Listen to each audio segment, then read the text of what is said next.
Pessoal, então uma boa noite para todos, professor, uma boa noite. Boa noite. Muito obrigado por ter aceito o nosso convite aí para a gente ter esse bate-papo. Obrigado pelo convite. Isso é uma satisfação tê-lo aqui, sempre poder encontrá-lo ou pessoalmente ou digitalmente, né? Então isso é uma satisfação. Pessoal, então, para quem já participa aí das nossas lives, quem estiver gostando vai mandando os coraçãozinhos, quem tiver pergunta pode perguntar diretamente aqui para a gente, ou mandar aqui no balãozinho, que a gente vai fazendo essas perguntas, tá? E compartilhe com os amigos. Professor, eu sempre pergunto, normalmente eu deixo essa live alguns dias salvas aqui, porque tem pessoas que, na maioria dos casos, né, alguns veterinários vão assistindo depois. Tem algum problema? Tem problemas. Pode deixar. Muito bem. Então, para quem não conhece, né, o professor Harold Brito, Harold Fernandes Vicente de Brito, né, e o nome, né, o nome de um rei viking, né, então não sei, né, isso aí já mostra, e eu sempre digo que os nomes têm poder, tá? Então a gente está falando aí com um dos primeiros, né, a nomenclatura dos primeiros dos reis vikings aí.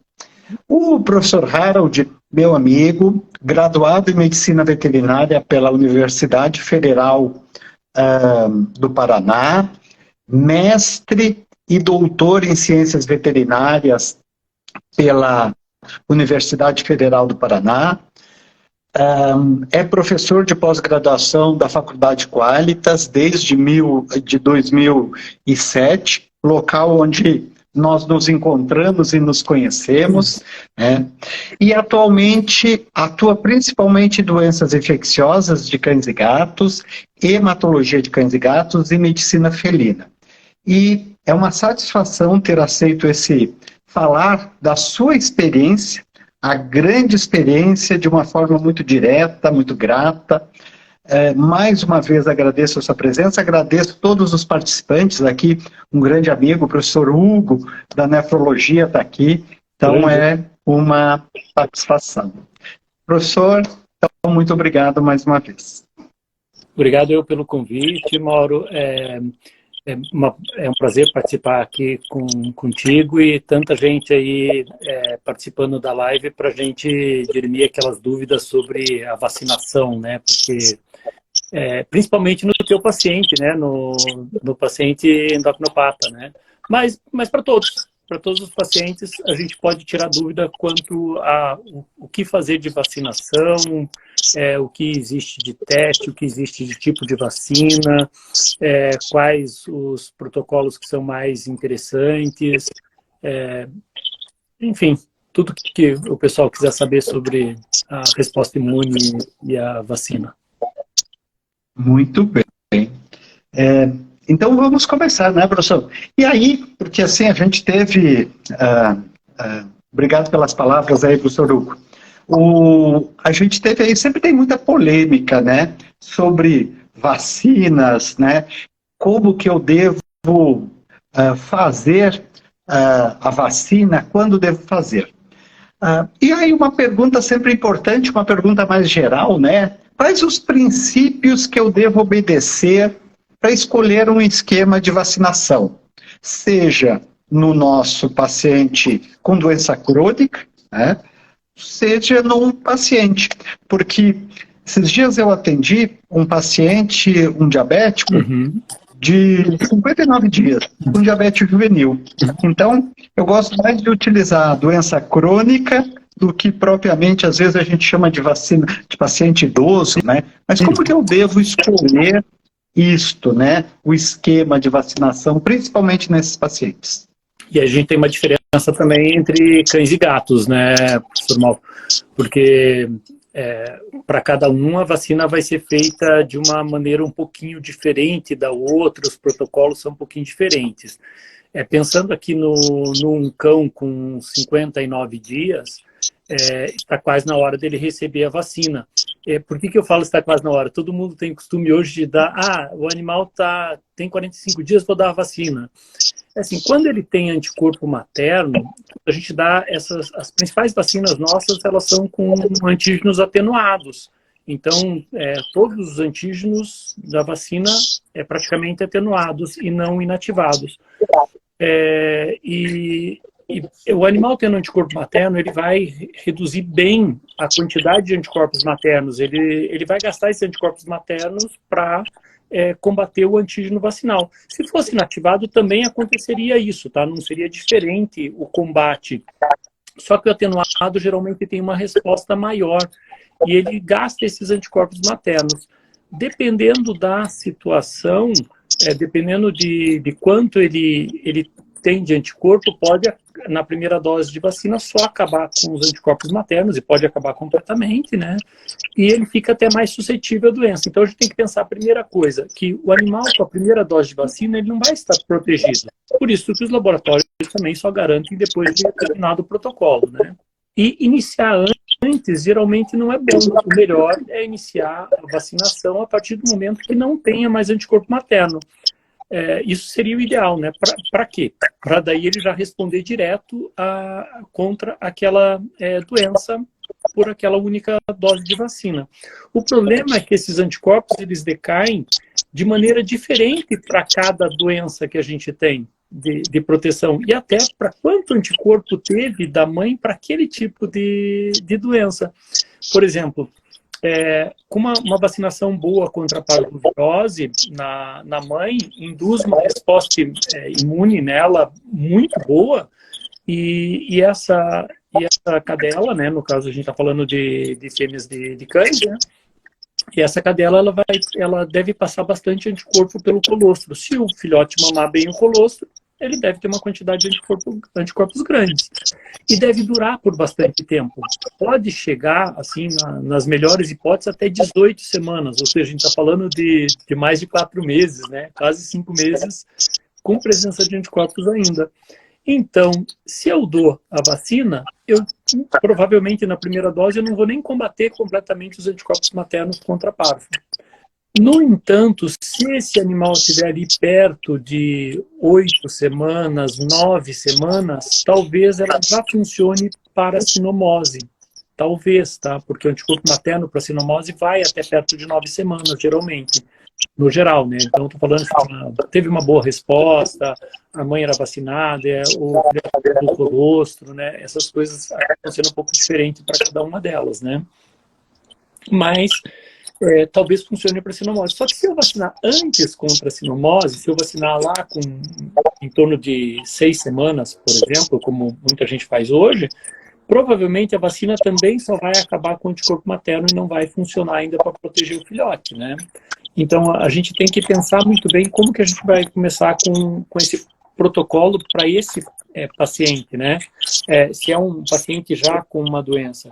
No geral, era melhor a gente sempre ter proteção, né? Então, por exemplo, paciente de doença crônica, se não fosse o filhote ali, não é a primovacinação, nossa, antes de iniciar um tratamento, por exemplo, um tratamento imunossupressor, é melhor que eu tivesse ele bem protegido, né?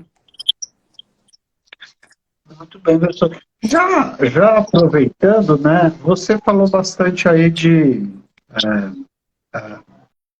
anticorpos maternais, né, maternos.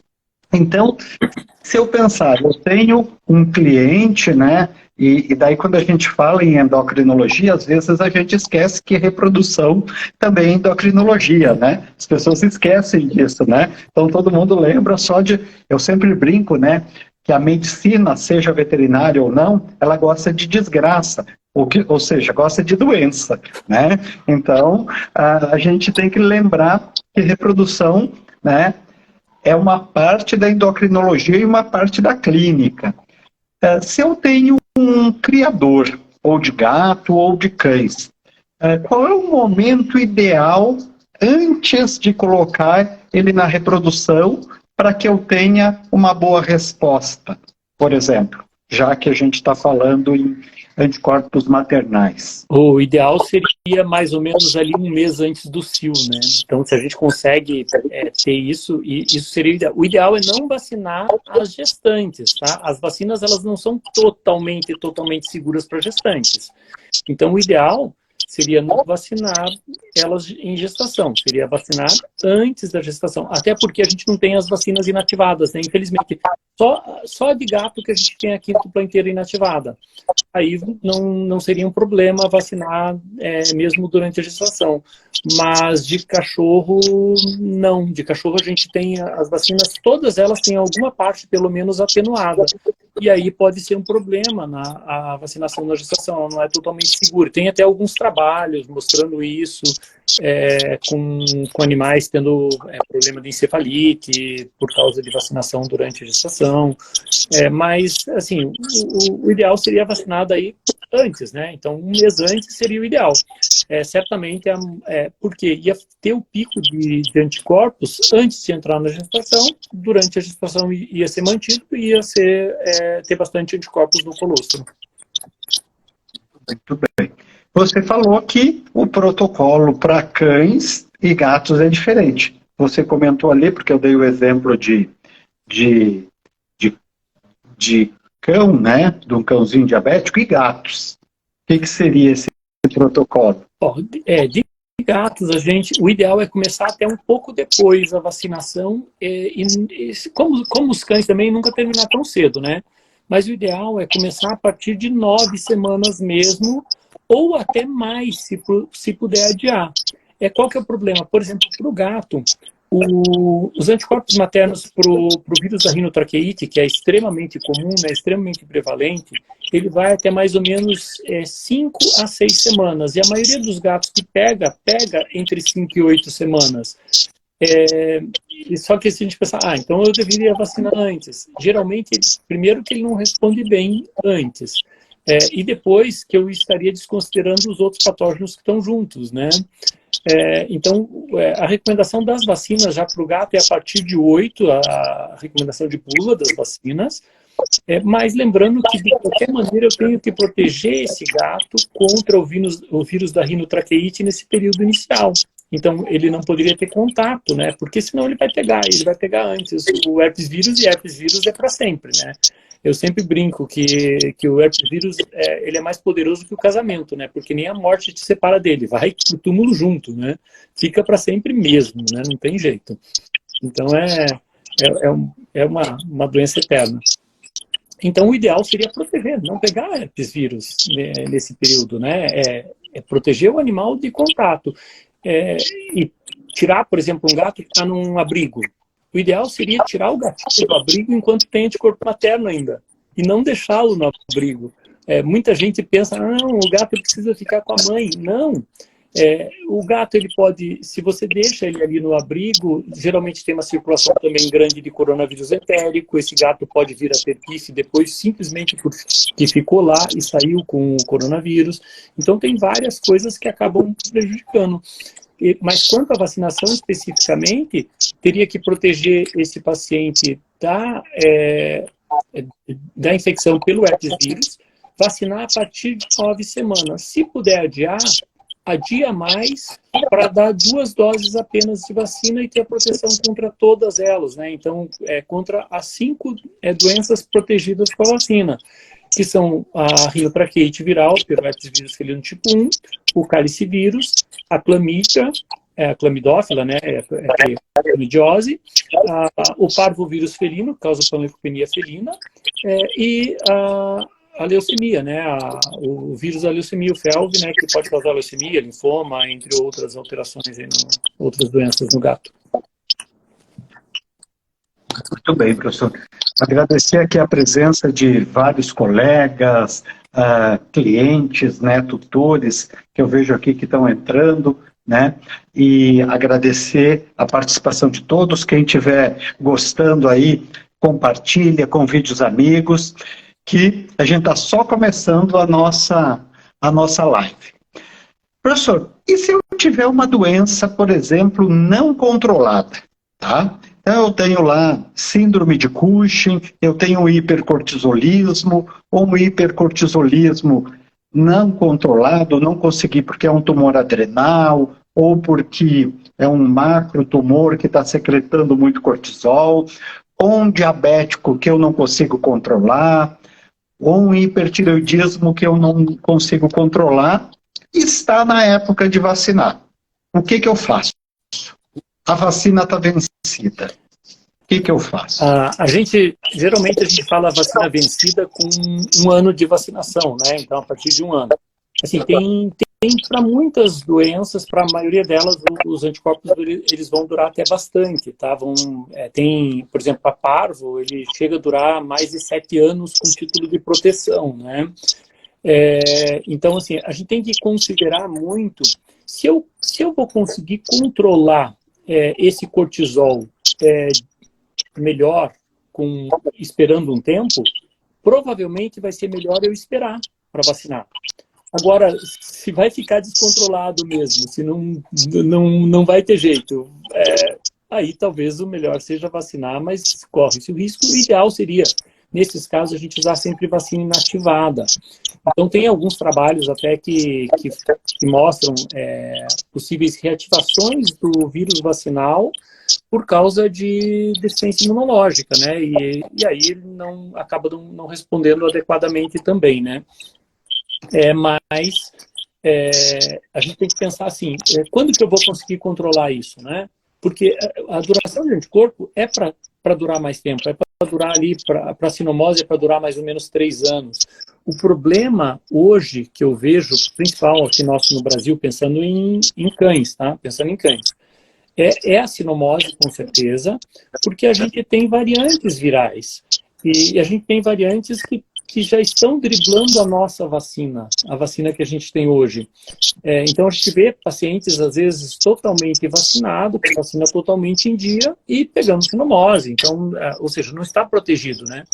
Tudo bem, alguns trabalhos também mostram que, dependendo da situação, quando eu vacino o animal com a vacina com vírus atenuado, que é a que a gente usa normalmente, e ele tem anticorpos presentes, mesmo que não anticorpos maternos, né? Então, anticorpos de imunidade dele mesmo, né? Então, ele produziu anticorpo, não é imunidade materna, né? Quando a gente tem isso, pode acontecer da diminuição do anticorpo dele sendo usado para a produção de mais anticorpos, né? Então, teoricamente, ele vai combater o vírus e produzir anticorpos. Só que, assim, esses trabalhos não são conclusivos, então não dá para garantir que o animal baixe a titulação. O que a gente vê normalmente é o contrário, mesmo com... Isso eu já fiz algumas vezes, tá, Paulo? Que é pegar e fazer a vacinação e depois testar a titulação de anticorpos.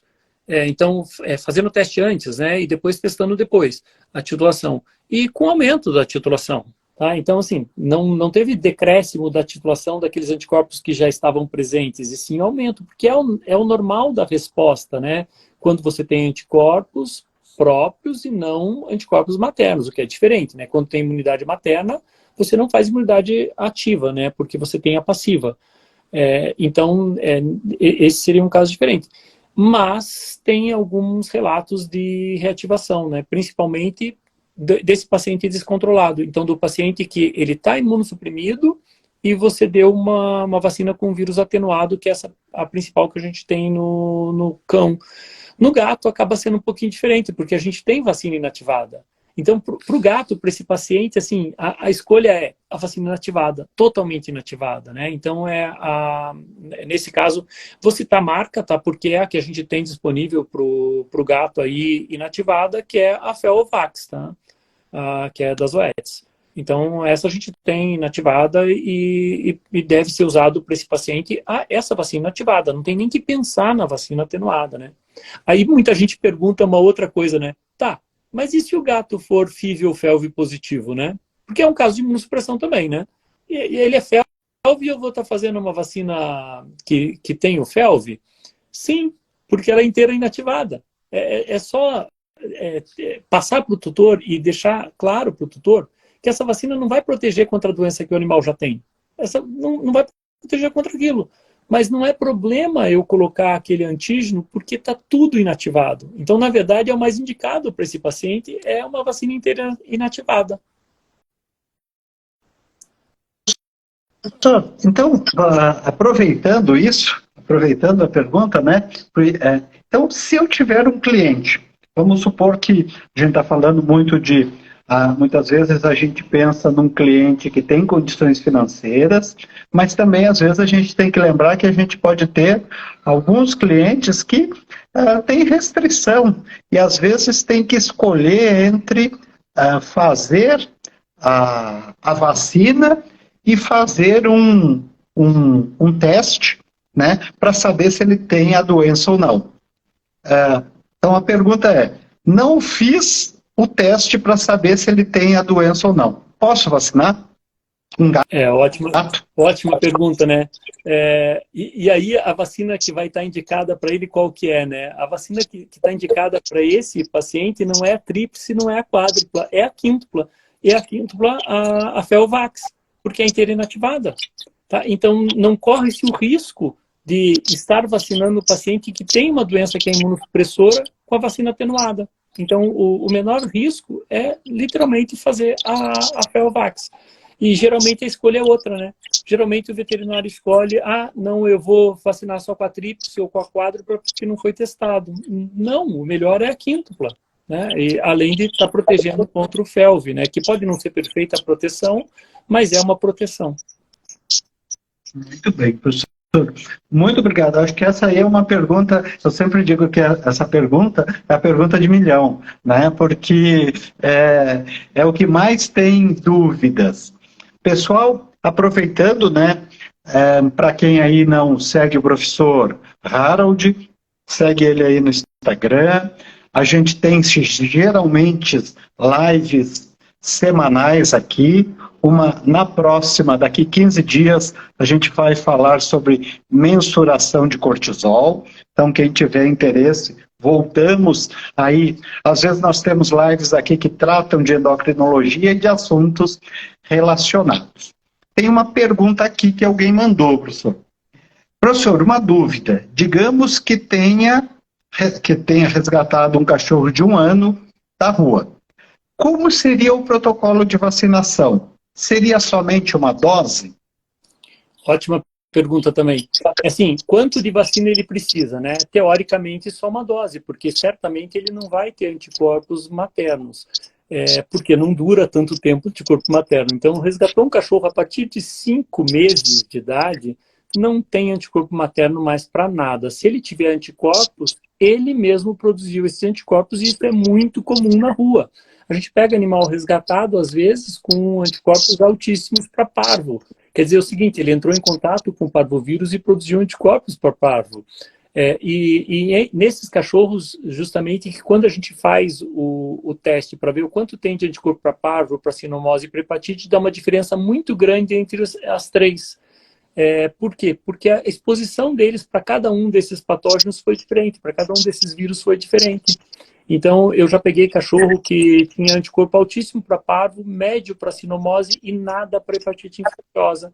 Mas também já peguei o contrário, né? Então, embora o vírus da hepatite, o adenovírus canino tipo 1, ele circula bastante e ele tem ainda uma imunidade cruzada com o adenovírus canino tipo 2, que é um dos vírus da traqueobronquite.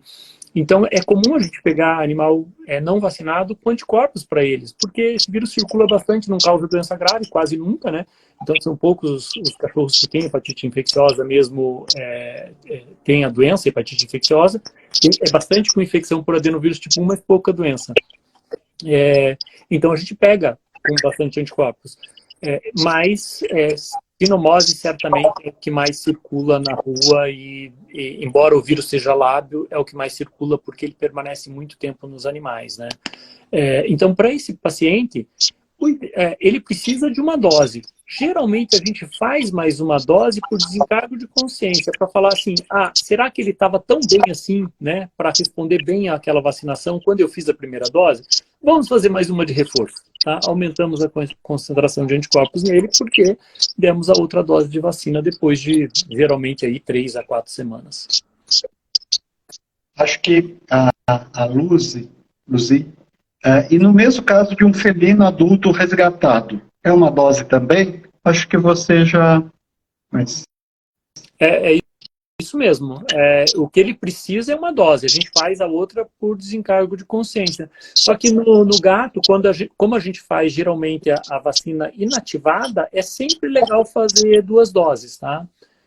Até porque a gente faz uma vacina inativada, a resposta imune é um pouquinho diferente da vacina atenuada. Então, eu gosto no gato de ter 2 doses. Mas, assim, não precisa seguir... Nossa, eu tenho que seguir com 3 semanas de intervalo, com 4 semanas de intervalo. Se pensar na resposta do paciente, não. Quando a gente pensa em garantia de laboratório, é outra coisa, né? E se você não segue o protocolo, você acaba caindo fora da garantia, né? Muito bem. Várias perguntas aqui. Eu vou unir 2 perguntas aqui, professor, porque eu acho que elas têm uma questão própria. Paciente, as vacinas hoje elas são polivalentes, né? Polivalentes, né? Então, porque eu recebi 2 perguntas, eu estou tentando unir aqui as 2. Essas vacinas polivalentes, ou doses em pacientes muito jovens com essas vacinas polivalentes, ou doses com intervalo muito próximos, não tenho tempo. Eu estou pensando aqui 15 ou 21 dias, não tenho tempo, tá? Elas causam doença autoimune? A pergunta é essa. As 2 vieram perguntando coisas parecidas. Tá, então vamos lá. Tem alguns relatos também, isso são relatos, mas não é vacinar só o paciente muito jovem, né? Mas tem alguns relatos, sim, de doença autoimune causado por vacinação, tá? Mas são pouquíssimos, assim, é raro o animal desenvolver a doença autoimune causado pela vacina, mas está muito ligado à raça, tá? E isso mais em cães e mais ligado à raça. Então tem a predisposição racial para isso. O que é diferente não é só vacinar o paciente muito jovem, tá? Mas qual que é o problema da gente vacinar o paciente muito jovem? Bom, primeiro, é você desproteger ele antes. Então, assim, você não deveria desproteger ele antes. Outra, a gente tem um período de anticorpo materno diferente, como eu falei antes, né, para cada tipo de doença. Então, o ideal seria a gente ter essas vacinas todas separadas, tá? Não que seja um problema a gente fazer uma vacina com vários tipos de antígeno. Mas o ideal, no começo, era a gente começar diferente com a vacina. Por exemplo, um protocolo que eu gosto muito, a gente estava falando em tipo de vacina, em tipo de doença, e eu vou entrar aqui na parte específica de sinomose. Sinomose, a gente tem 2 tipos de vacina diferentes.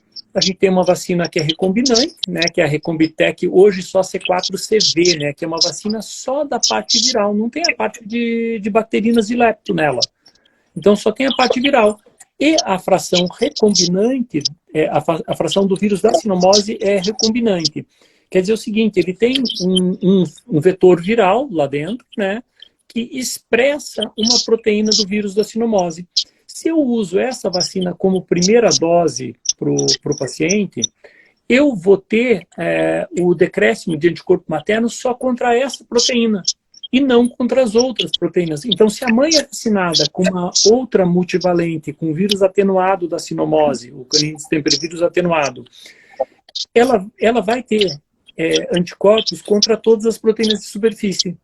Se eu vacino o filhote com a C4CV, como a fração sinomose é recombinante, só tem uma proteína do vírus ali. E como só tem uma proteína, eu só perco o anticorpo materno contra aquela proteína e mantenho contra as outras. Se eu faço uma segunda dose para ele depois, e o ideal aí, Mauro, você falou em período, né? Então você juntou as 2 perguntas. O período ideal é de, no mínimo, 3 semanas entre uma dose e outra. Por quê? Quando a gente usa a vacina atenuada, e todas essas aí são atenuadas, nós vamos ter aquele período de resposta onde vai ocorrer uma imunossupressão pós-vacinal. E esse período geralmente dura em torno de 15 dias. O ideal é deixar mais uma semana, pelo menos, para a recuperação disso e não já dar outra dose em seguida, né, com o animal e imunossupressão pós-vacinal. Então, se eu dou depois, espero lá os 21 dias ou 30 dias, né, de 21 a 28, geralmente, né, vamos falar em semanas ali, de 3 a 4 semanas, dei a outra dose pro cachorro com a vacina com o vírus da sinomose agora atenuado. O que vai acontecer? Se ele consumiu todo o anticorpo materno contra aquela proteína que tinha na recombinante, né, a SH protein lá, eu vou fazer agora anticorpo contra essa proteína. Mas se ele tem imunidade passiva contra as outras, ele não faz contra as outras, porque ele tem passiva ainda. Então eu acabo tirando o anticorpo materno contra as outras proteínas, mas faço o anticorpo contra essa proteína. Ou seja, esse paciente fica parcialmente protegido. Então, é um jeito de desproteger menos ele, usar nesse caso como primeira dose a recombinante. Muita gente fala assim, e a PUP? A PUP, ela é um antígeno atenuado, não vai fazer essa diferença. Então, a vacina recombinante é a melhor para a primeira dose, principalmente quando a gente faz muito novo, tá? Se eu faço com 6 semanas. Aí é melhor fazer essa, então, porque desprotege menos, tá? Mas eu brinco sempre, vacina com 6 semanas desprotege, não protege, no geral. No geral é para desproteger. Tá? Tá certo. Nossa, tem tanta pergunta aqui. Isso é bom, né? Isso significa que o assunto é interessante. Aqui tem uma outra pergunta. Quais são os problemas que eu posso causar vacinando o animal a mais do que ele realmente precisa? Ou seja, estou entendendo a pergunta aqui. Era para fazer 3 doses, eu fiz 4. Eu vou dar um outro exemplo que eu vi esses dias. Ele fez uma vacina da raiva e 30 dias depois tomou novamente a vacina da raiva. Estou vacinando, fazendo mais doses do que o necessário. A da raiva então, a da raiva especificamente, nada, né? Vai fazer mais anticorpos, né? Então vai ter mais anticorpos produzidos. Porque é uma vacina totalmente inativada. Então as da raiva nós temos todas totalmente inativadas, né? Felizmente. Então só vai produzir mais anticorpos. No caso das outras, também não é um problema você ter mais anticorpos, tá? Vai fazer mais anticorpos também.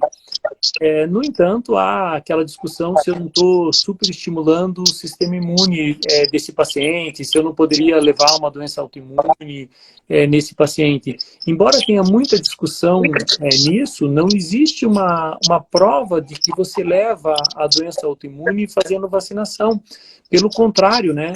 A vacina foi responsável, a vacina é o produto responsável por salvar o maior número de vidas que a gente tem até hoje no planeta, né?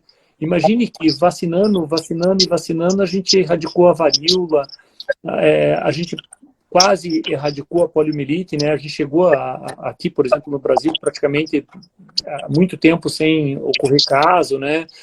Agora parece que ocorreu, mas porque as pessoas deixaram de vacinar. Então, assim, não é um problema a gente vacinar bastante, a gente precisa cobertura vacinal. É claro que também não tem por que ficar vacinando o animal desnecessariamente, né? O ideal seria a gente vacinar quando a gente realmente precisa. E o ideal seria a gente ter estratégias mais inteligentes na vacinação. Por exemplo, da vacina da raiva que você citou, o ideal para a gente ter um controle da epizootia era a gente vacinar todos os animais do local na mesma época, no mesmo mês. Porque aí você diminui a circulação viral. Então, se você consegue agrupar a vacinação no mesmo mês, você diminui a circulação do vírus. Isso iria acontecer com as outras também. Foi assim que a gente fez com a poliomielite, né, com as campanhas de vacinação. Então, quando você vacina muitos indivíduos que são suscetíveis àquele vírus no mesmo mês, a gente tem uma diminuição drástica na circulação do vírus, porque não vai nem circular nem fracamente, né? Não vai ter uma doença assintomática para a pessoa só circular o vírus. Então, assim, o ideal seria ter estratégias assim. Só que isso não acontece, né? Por exemplo, da raiva faz tempo que não tem campanha mais, e voltaram os casos de raiva. Então, estava tendo surto agora em Minas, estava tendo casos na Bahia, Então, está tendo casos em vários locais, justamente porque diminuiu a cobertura vacinal. A gente entrou numa época meio estranha, né, em que as pessoas acham que vacina vai fazer mal, sendo que é o que mais salvou vida no planeta até hoje, né? Mais que o antibiótico. Tá? Então, assim, é assustador às vezes. É, quando as pessoas, até teve uma cliente que a gente comentou, né? Porque tem um relato que um caso em 1 milhão você pode ter uma reação. Eu digo assim, só que o que mata é a sinomose, né? O que mata é a sinomose. E aí, aproveitando, uma pergunta aqui, e o uso da PUP para idosos. Vou botar mais um pouquinho aqui. E a associação da PUP para idosos junto com uma vacina só para lepto. Então, uma vacina só de lepto junto com a PUP para idosos. Isso é possível? Então, eu só vou voltar uma questãozinha só na outra, tá, Mauro? Que eu lembrei uma coisa ali. Dos gatos, tá? O ideal para gato é evitar um monte de dose desnecessária e de injeção desnecessária, por causa do sarcoma de aplicação, mas não é vacina especificamente, né? É qualquer aplicação, porque existe uma taxa de ocorrência de sarcoma para cada aplicação. E o problema do sarcoma, o que tudo indica, o sarcoma é causado por uma inflamação persistente no local. Então, assim, você tem que evitar inflamações e reaplicações no mesmo local, no gato especificamente, tá? Agora, essa questão aí, a PUP para idosos. Eu pergunto sempre, tá, a PUP com lepto, para quê? Tá? Para não fazer o parainfluenza, para não fazer o adenovírus tipo 2, para não fazer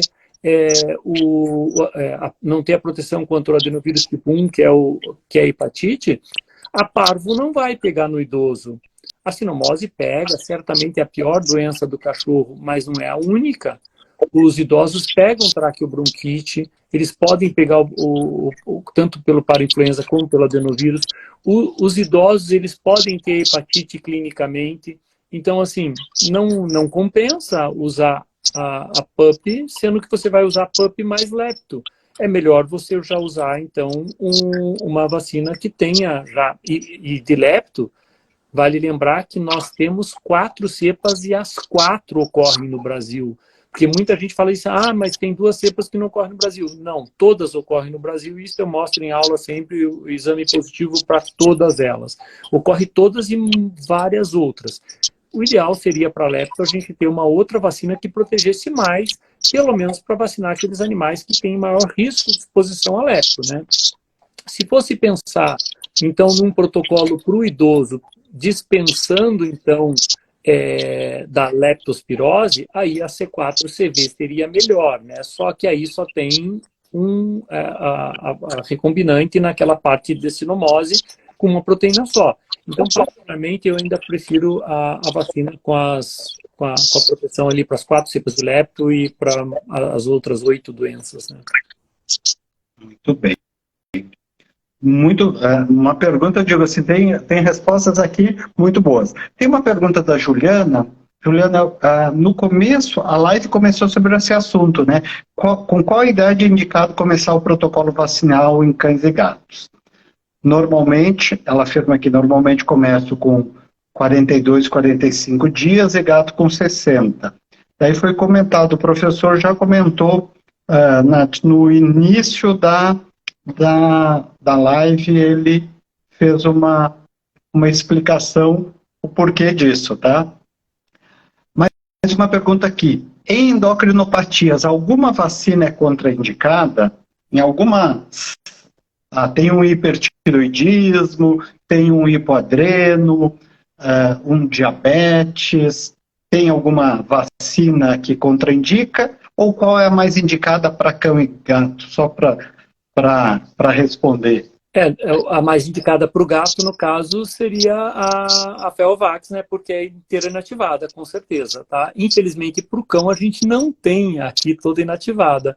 Então, o melhor é a gente vacinar ele com o que a gente tem, né? Quanto menos reação adversa a vacina tem, melhor. É claro que tem algumas coisas que não faz sentido a gente vacinar o cachorro, principalmente o endocrinopata, né? Por exemplo, não faz sentido vacinar contra a giardia. Isso é uma exposição desnecessária.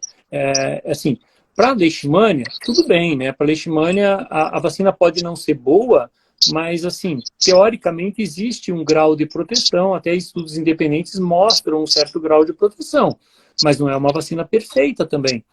Como proteção individual para leishmania, domperidona é muito melhor e coleira repelente é muito melhor do que vacina. Então, assim, como proteção individual. Só que se a gente junta as proteções, aí a gente aumenta o grau de proteção para esse paciente. Para o endocrinopata especificamente, não faz sentido a gente desafiar ele com um tipo de vacina dessa, tá? Uma vacina contra protozoário, por exemplo, não tem fundamento.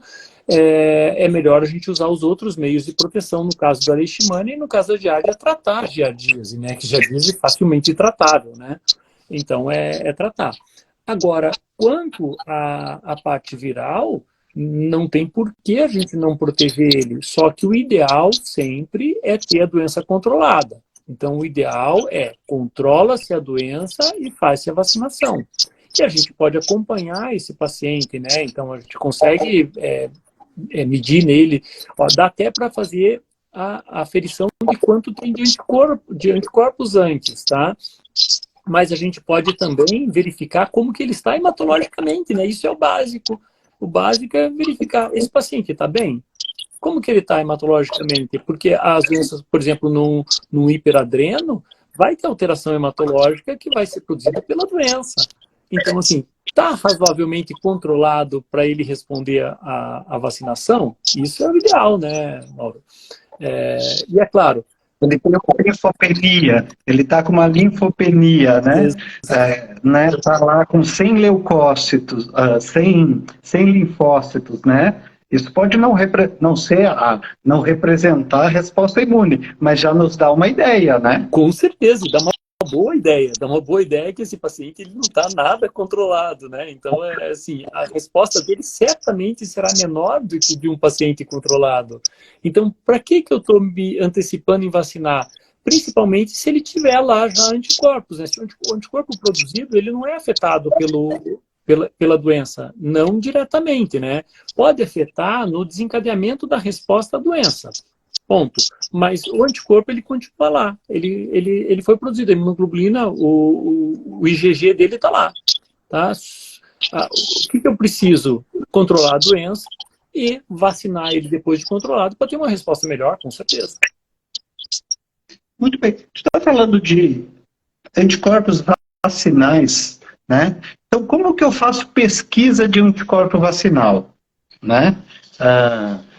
Eu mensuro, eu detecto, o que a gente tem aqui no mercado nacional é confiável, não é? A gente tem o teste de ELISA, dá para mandar, qualquer laboratório consegue fazer o ELISA para pesquisa de IgG para qualquer uma dessas doenças, só que a gente tem que ver a titulação. Então, quanto que ele está titulando? Quanto que tem de título de proteção, né? Então, o ideal, teoricamente, ele ter, se a gente pensar num ELISA clássico, tá? Uma titulação acima de 1 para 80, tá?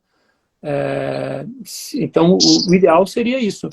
Ele deu uma titulação acima de 1 para 80, teoricamente, ele tem uma proteção boa e não precisaria receber uma outra dose de vacina.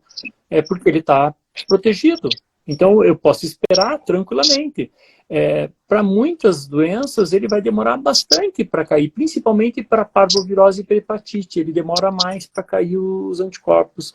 Então, eu faço uma boa vacinação. Eu vacinei esse paciente, por exemplo, um cachorro vacinado depois dos 5 meses contra parvo, ele tende a ter anticorpo por uns 7 anos. Só que, geralmente, lá um ano depois a gente deu mais uma dose, mais um ano a gente deu mais uma dose, mais outro ano a gente deu mais uma dose, a tendência é ter bastante anticorpo, né?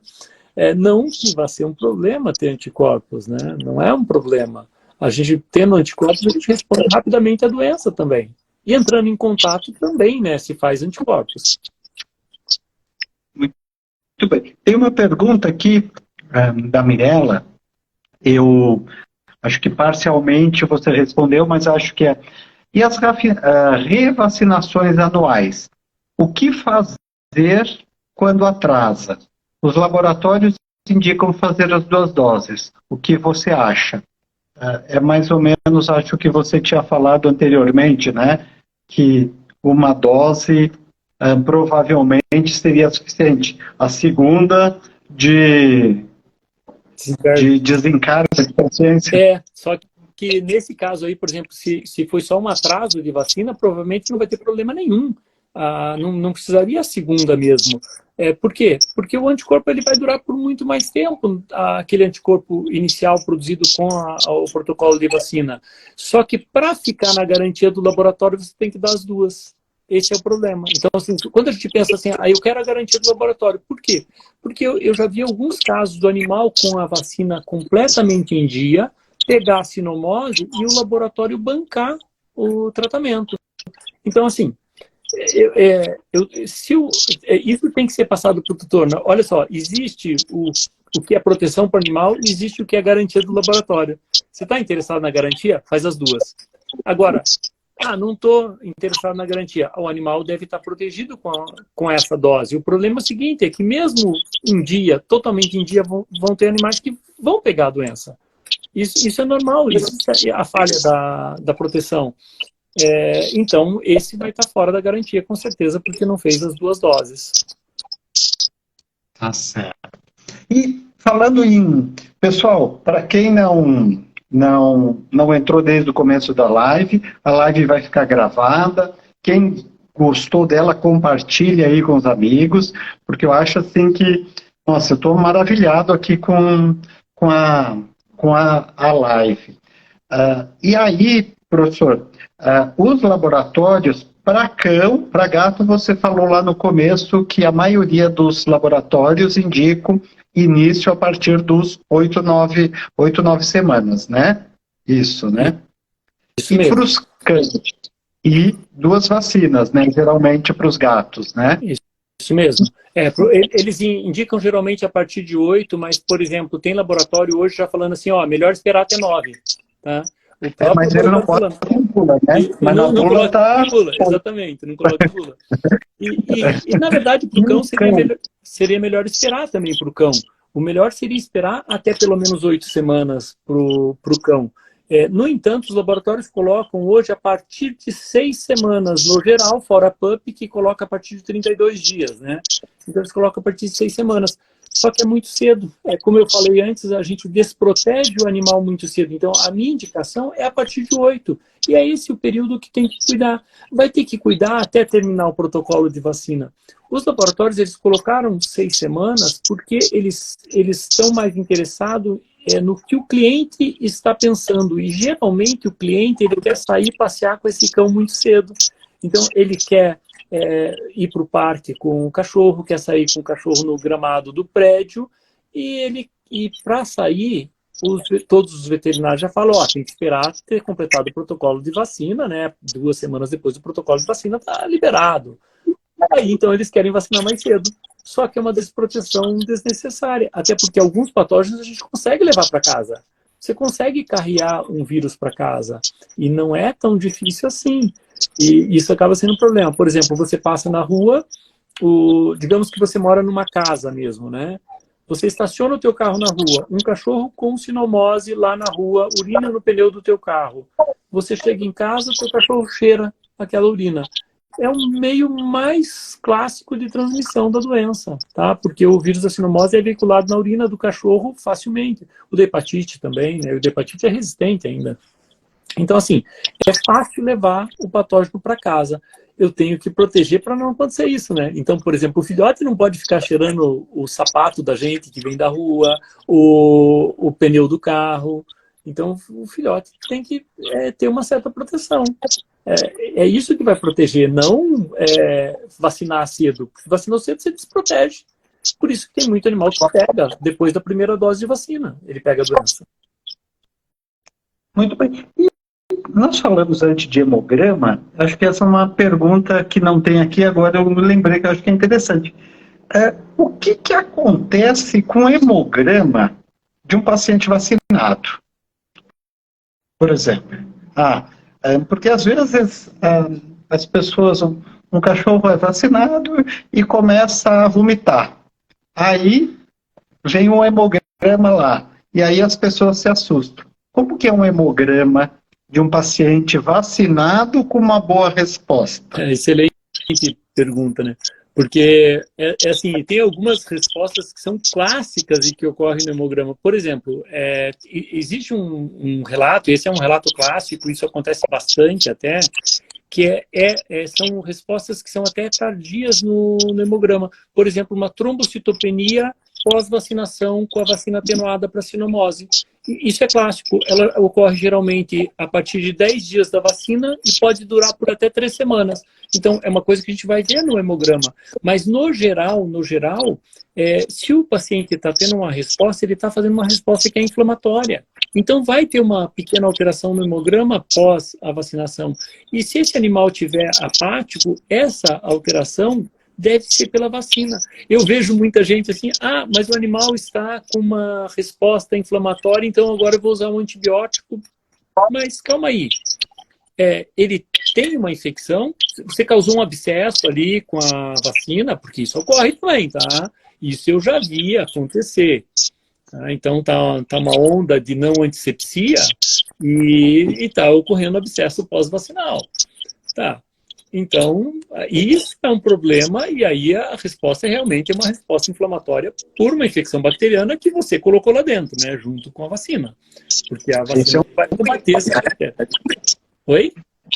Não escuto. Aí é um erro, né? Iatrogênico. É um erro. Iatrogênico. Iatrogênico. Então, mas ocorre. Agora, a resposta inflamatória é normal ter, que não por um erro, né? Não por uma iatrogenia, né? Mas é normal ter uma resposta inflamatória e a gente tem que estar ciente disso para não sair tratando um paciente que não precisa de tratamento, né? Senão ele não precisa nada, mas está lá a resposta né, com uma reação inflamatória.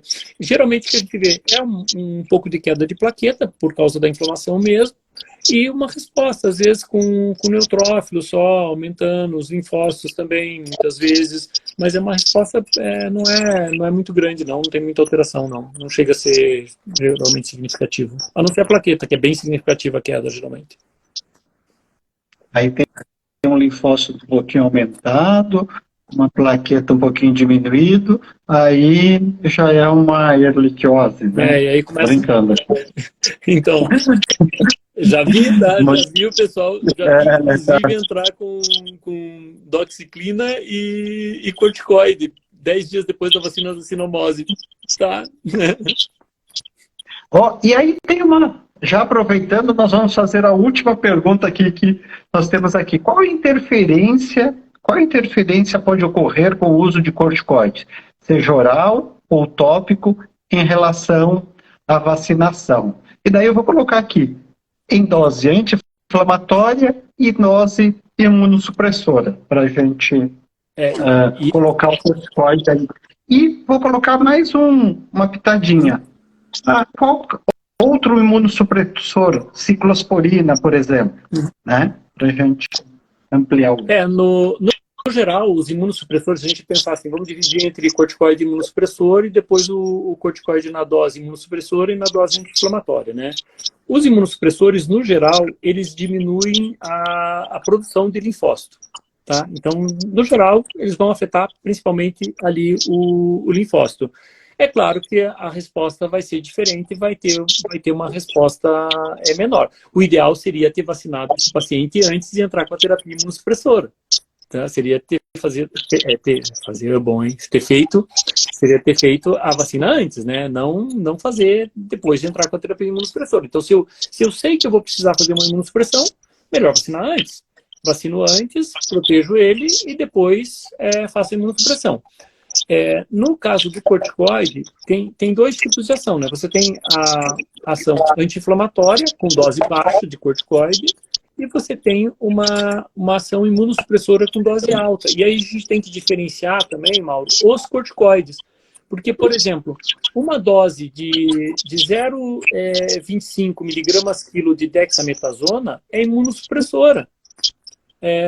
uma dose de 1,25 de prednisolona é equivalente a essa dose de dexametasona de 0,25. Tá? Então, assim, depende do corticoide. Se eu uso esses corticoides uma vez por dia nessa dose, os trabalhos, existe assim uma diferença entre um trabalho e outro. Mas alguns trabalhos falam que ele não chega a afetar significativamente a produção de anticorpos, tá?